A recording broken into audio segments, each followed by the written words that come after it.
Bonjour les élèves, j'espère que tout le monde se porte bien.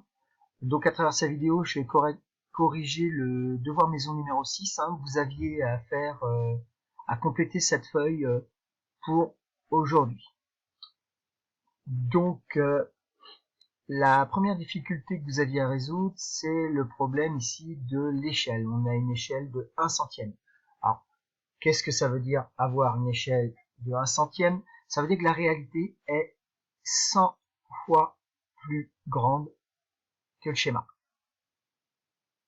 Hop, c'est mal écrit, mais c'est 100 fois plus grand.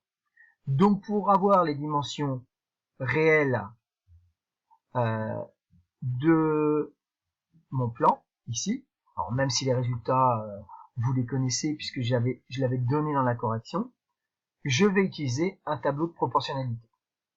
D'accord? Donc j'ai mesuré sur ma carte les dimensions ici, les 3 dimensions nécessaires, c'est-à-dire ici la longueur de mon rectangle, la largeur de mon rectangle, et ici la base de mon triangle rectangle. D'accord? Donc normalement avec ces 3 valeurs, vous pouvez résoudre tout le problème. Donc si l'échelle est 1 centième, c'est 100 fois plus grand, ça veut dire que mon coefficient de proportionnalité sera de 100.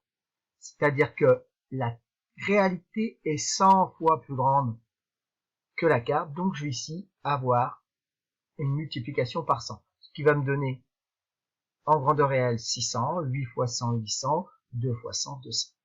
Alors attention, si au départ j'avais des centimètres, je vais récupérer des centimètres.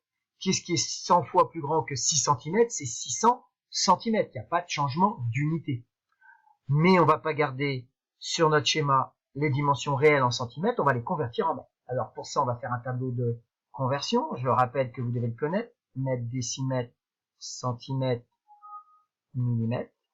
Et plus grand, on a le décamètre, l'hectomètre et le kilomètre. Alors, comment faire la conversion de 600 cm en mètres? Donc, le nombre 600, le chiffre de l'unité, c'est le 0. Donc, ce 0-là, nous allons le mettre dans la colonne de l'unité. Donc, ici, on a 600 cm, donc le 0 va dans la colonne centimètres. Voilà, on a bien ici 600 cm. Quand je convertis, je change d'unité. Ma nouvelle unité sera donc le mètre. Voilà le nouveau chiffre de l'unité. Donc pour cela, pour indiquer que le 6, c'est le nouveau chiffre de l'unité, je vais indiquer une virgule. Ça me fait en mètres 6,00 mètres. Je rappelle qu'on n'est pas obligé de mettre les zéros qui terminent la partie décimale. Donc la dimension réelle ici de la largeur de mon rectangle, elle est de 6 mètres. D'accord? Donc vous retrouvez ici forcément 6 mètres, 8 mètres, 2 mètres. D'accord? Alors ensuite, on va calculer les aires de notre figure. Et on va commencer point par point. On va commencer d'abord par l'aire du rectangle, ensuite l'aire du triangle, et pour finir l'aire du demi-disque. D'accord? Donc pour cela, j'identifie les formes. Donc le 1, c'est un rectangle. Donc je vais noter la formule, longueur fois largeur, et je vais passer à l'application numérique. C'est-à-dire que je vais remplacer mes lettres par les nombres correspondants. Donc la longueur, c'est 8, ça fait 8 fois la largeur, c'est 6. 8 fois 6, ça me fait 48. Et je fais attention à l'unité. L'unité, nous avons bien ici des mètres carrés. Donc je fais maintenant la même chose pour la figure suivante qui est ici le rectangle. Alors mon rectangle, sa base ici c'est 2. Et la hauteur qui est la perpendiculaire ici qui va joindre le sommet opposé, on a une hauteur ici de 6 mètres. Donc j'y vais. La forme géométrique, c'est un triangle, peu importe qu'il soit rectangle ou pas. La formule de l'aire d'un triangle, c'est base fois hauteur divisé par 2, ce qui va me faire en application numérique, l'aire du triangle, c'est égal à ma base 2 fois 6 divisé par 2. Alors ici, j'ai un 2 en haut, un 2 en bas, je peux les barrer, ça me fait 6 mètres carrés. D'accord? On va passer forcément à l'aire de la dernière figure qui est un demi-disque. Alors, pour avoir l'aire du demi-disque, on va d'abord calculer l'aire du disque. Je rappelle que la formule ici, c'est pi fois r au carré. On a ici un disque. Donc pour avoir la formule, là, le calcul de l'aire du disque, il faut qu'on connaisse le rayon. Malheureusement, ici, si je regarde mon schéma, je ne connais pas le rayon. Je connais uniquement ici le diamètre. Donc pour avoir le rayon, bah, c'est pas très compliqué, hein. C'est le diamètre divisé par 2. Donc mon rayon ici, il vaut donc 6 divisé par 2, 3 mètres. Ce qui va me permettre de passer à l'application numérique en effectuant le calcul suivant, pi étant ma constante, je la multiplie par mon rayon de 3 que je mets au carré. Je remplace la lettre par le nombre, parce qu'ici il n'y a qu'une lettre qui est. Donc je fais mon calcul, je trouve ici, alors normalement vous prenez votre calculatrice, vous trouvez 28,3 arrondi au dixième, un seul chiffre après la virgule, mètre carré. Ça c'est l'aire de mon disque. Pour avoir l'aire du demi-disque, il suffit de diviser cette aire là par 2. Donc je vais faire 28,3 divisé par 2, et là je vais arrondir par excès, ça n'a aucune importance, 14,2. Quand on achète du carrelage, il vaut mieux prendre un peu plus. Voilà. Pour avoir la surface totale, maintenant il suffit d'additionner.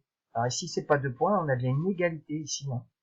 Les 3 surfaces calculées, c'est-à-dire l'aire du rectangle 48, plus l'aire du triangle 6 mètres, et l'aire du demi-disque 14,2. Ce qui me fait une aire. Alors si j'ai pas fait d'erreur, je me souviens plus, je crois que c'est 68, oui, 2 mètres carrés. Alors 68,2, je vais pas m'embêter, j'en prends un peu plus, j'arrondis à 70. D'accord, donc nous avons maintenant calculé l'aire de la figure, de départ. D'accord? Alors on va passer maintenant, alors page 2, à la facturation. Allez, la page 2, je la vois plus. Voilà, j'ai récupéré ma page 2. Donc voilà le carrelage qu'on achète. On achète du grès cérame. Alors, le prix est noté au mètre carré ici, et c'est le prix hors taxe. Donc le prix unitaire, ça veut dire par mètre carré. On a donc un prix unitaire ici de 8,90 €. Je mets bien 2 chiffres, alors le 8, 2 chiffres après la virgule. La quantité achetée, ça va être 70 mètres carrés.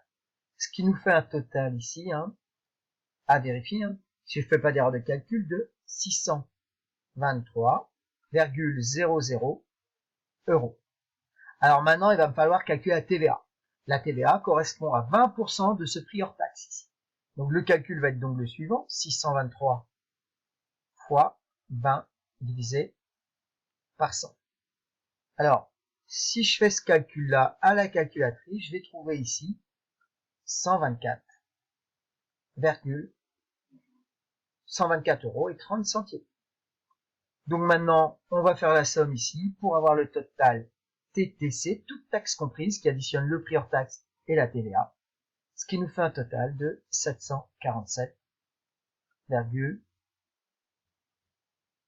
€ 30 centimes. Voilà. Donc j'espère qu'il n'y a pas d'erreur. Donc je vous laisse prendre votre temps pour faire la correction. Sur Pronote, vous pouvez poser des questions. Alors je rappelle quand même que pour faire les exercices, vous avez juste besoin de visualiser le PDF. Vous pouvez copier les choses qui vous paraissent importantes. D'accord? Alors là, vous étiez quand même obligé de mesurer.